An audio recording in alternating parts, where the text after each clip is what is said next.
하나님께서 오늘 우리 가정에 주신 말씀은 창세기 28장 10절에서 15절의 말씀입니다. 이것은 하나님의 말씀입니다. 야곱이 브엘세바에서 떠나 하란으로 향하여 가더니 한 곳에 이르러는 해가 진지라. 거기서 유숙하려고 그것에 한 돌을 가져다가 베개로 삼고 거기 누워 자더니 꿈에 본즉 사닥다리가 땅 위에 서 있는데 그 꼭대기가 하늘에 닿았고 또 본즉 하나님의 사자들이 그 위에서 오르락 내리락 하고 또 본즉 여호와께서 그 위에 서서 이르시되 나는 여호와니 너의 조부 아브라함의 하나님이요 이삭의 하나님이라. 내가 누워 있는 땅을 내가 너와 내 자손에게 주리니 내 자손이 땅의 티끌같이 되어 내가 서쪽과 동쪽과 북쪽과 남쪽으로 퍼져 나갈지며 땅의 모든 족속이 너와 내 자손으로 말미암아 복을 받으리라.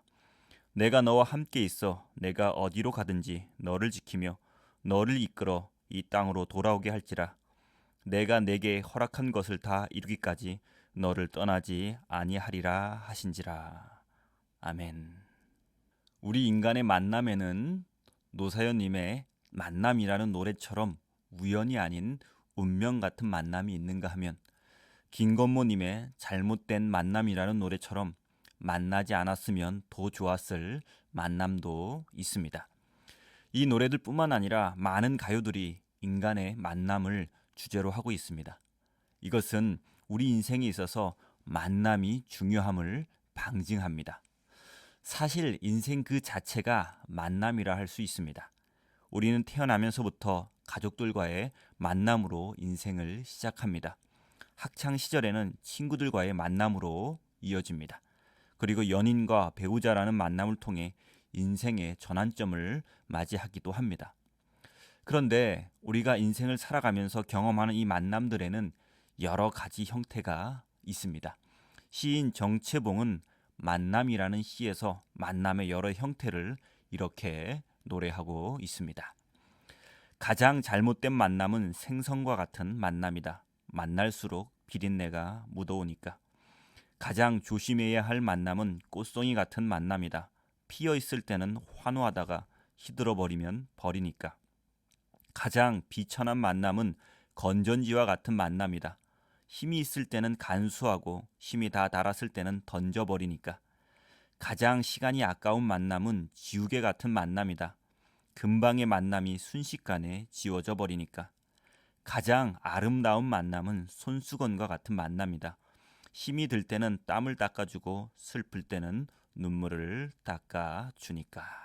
이 시의 내용처럼 우리는 생선 같은 만남도 꽃송이 같은 만남도 건전지 같은 만남도 지우개 같은 만남도 겪으며 살아갑니다.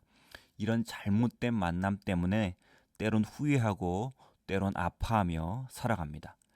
그러나 또 손수건 같은 만남도 경험하며 살아갑니다. 그런 만남 때문에 위로받고 힘을 얻으며 행복을 경험하고 살아갑니다. 오늘 본문은 야곱이라는 사람이 베델에서 가장 복된 만남을 가졌음을 보여줍니다. 야곱은 베델에서 손수건과 같은 만남을 가졌습니다. 자신이 가장 힘든 순간 찾아오셔서 눈물을 닦아주시고 위로하시며 소망을 주시는 하나님을 만난 것입니다. 창세기 28장은 형 에서와의 불화 때문에 어쩔 수 없이 가나안 땅을 떠나는 야곱의 이야기입니다. 야곱은 어머니의 고향으로 떠나는 도중 베델에서 하룻밤을 청합니다.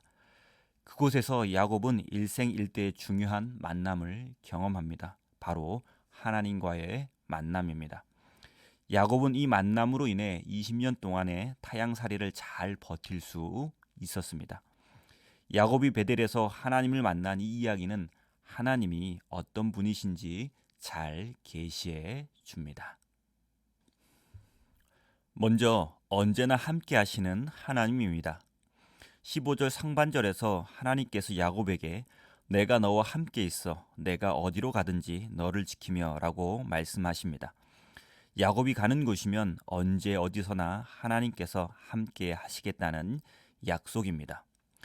외삼촌 댁에서 20년 동안 여러 우여곡절이 있었지만 하나님께서는 야곱을 떠나지 않으시고 함께 하셨습니다. 야곱과 그의 할아버지인 아브라함은 공통점이 있습니다. 둘 다 고향 친척 아버지 집을 떠났다는 겁니다. 그런데 떠난 이유가 다릅니다. 아브라함의 경우에는 하나님의 명령 때문에 떠났습니다. 반면에 야곱의 경우 그의 인격적인 결함으로 생긴 형 에서와의 불화 때문에 어쩔 수 없이 떠나게 된 것입니다. 사실 목숨을 건지고자 도망간 것이죠. 이런 야곱의 떠남은 죄로 인해 하나님의 심판을 받아 바벨론으로 포로로 끌려간 야곱의 후손들인 유다 사람들이 생각납니다. 그런데 하나님께서는 죄로 인해 유다 백성들을 심판하셨어도 그들을 떠나지는 않으셨습니다. 에스겔 11장 16절은 이것을 잘 말씀해 줍니다. 그런즉 너는 말하기를 주 여호와의 말씀에 내가 비록 그들을 멀리 이방인 가운데로 쫓아내어 여러 나라에 흩었으나 그들이 도달한 나라들에서 내가 잠깐 그들에게 성소가 되리라 하셨다 하고, 내가 그들에게 성소가 되리라는 말씀은 하나님께서 이방 땅에서도 유다 백성들을 버리지 않으시고 함께 하시겠다는 의미입니다. 야곱이 비록 죄로 인해 약속의 땅을 떠났지만 하나님께서 그가 머문 곳마다 함께 하신 것처럼 바벨론 포로들에게도 동일하게 함께 하시겠다고 하나님께서 말씀하고 계신 겁니다. 그렇습니다. 하나님은 언제나 우리와 함께 하시는 분입니다. 비록 우리가 죄를 지었다 할지라도, 그래서 우리를 징계하신다 할지라도 절대로 우리를 버리지 않으시고 우리가 어디에 있든 우리와 함께 하시는 분입니다. 올 한 해 저와 여러분이 하나님을 만났으면 좋겠습니다. 야곱처럼 유다 백성들처럼 우리와 함께 하시는 하나님을 만났으면 좋겠습니다. 하나님과의 만남이 우리 그리스도인들에게 가장 복된 만남입니다. 두 번째로 야곱이 만난 하나님은 위로하시는 하나님입니다. 앞에서 말씀드린 것처럼 야곱이 외삼촌 댁으로 가는 것은 자원해서가 아니라 어쩔 수 없이 가는 것이었습니다. 따라서 이때 야곱의 마음은 심히 답답하고 외로웠을 겁니다. 가족과의 이별, 홀로 있다는 외로움, 새로운 세계에 대한 적응 등은 야곱을 힘들게 했을 것입니다. 그런 그에게 하나님께서 직접 찾아와 약속의 말씀을 주신 것은 위로 그 자체였습니다. 고린도후서 1장 4절의 바울의 고백이 야곱의 고백이기도 했을 겁니다. 우리의 모든 환난 중에서 우리를 위로하사 우리로 하여금 하나님께 받는 위로로서 모든 환난 중에 있는 자들을 능히 위로하게 하시는 이시로다. 베델은 야곱에게 위로하시는 하나님을 경험한 뜻깊은 장소였습니다. 우리가 삶의 고난을 만났을 때 사랑하는 사람들에게 많은 위로를 받습니다.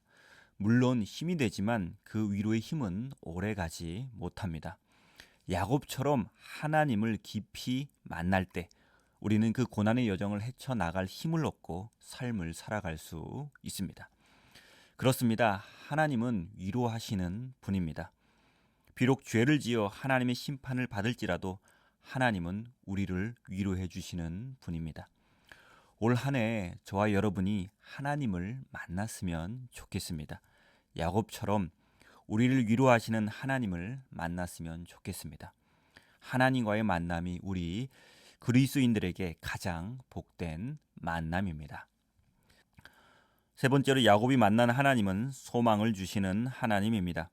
15절 중반절에서 하나님께서 야곱에게 너를 이끌어 이 땅으로 돌아오게 할지라고 약속하십니다.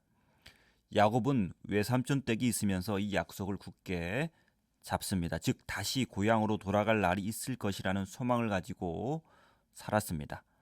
이렇게 베델은 야곱에게 소망을 주시는 하나님을 경험한 의미 있는 장소였습니다. 고난과 불안을 극복할 수 있는 비결은 하나님께 소망을 두는 것입니다. 이것을 시편 42편 5절은 잘 말씀해 줍니다. 내 영혼아, 내가 어찌하여 낙심하며 어찌하여 내 속에서 불안해하는가? 너는 하나님께 소망을 두라. 그가 나타나 도우심으로 말미암아 내가 여전히 찬송하리로다. 바울도 디모데전서 6장 17절에서 다음과 같이 말씀합니다. 내가 이 세대에서 부한 자들을 명하여 마음을 높이지 말고 정함이 없는 재물에 소망을 두지 말고 오직 우리에게 모든 것을 후히 주사 누리게 하시는 하나님께 두며. 여러분, 소원은 인간의 마음속에서 일어나는 것이지만 소망은 하나님께서 주신 말씀을 믿음으로 받는 것입니다. 하나님께서 야곱에게 여러 약속의 말씀을 주셨습니다. 즉 소망을 주셨습니다. 이 말씀을 믿을 때 소망은 성취가 되는 것입니다. 그래서 하나님께 소망을 두며 살아가는 것이 중요합니다. 그렇습니다. 하나님은 소망을 주시는 분입니다.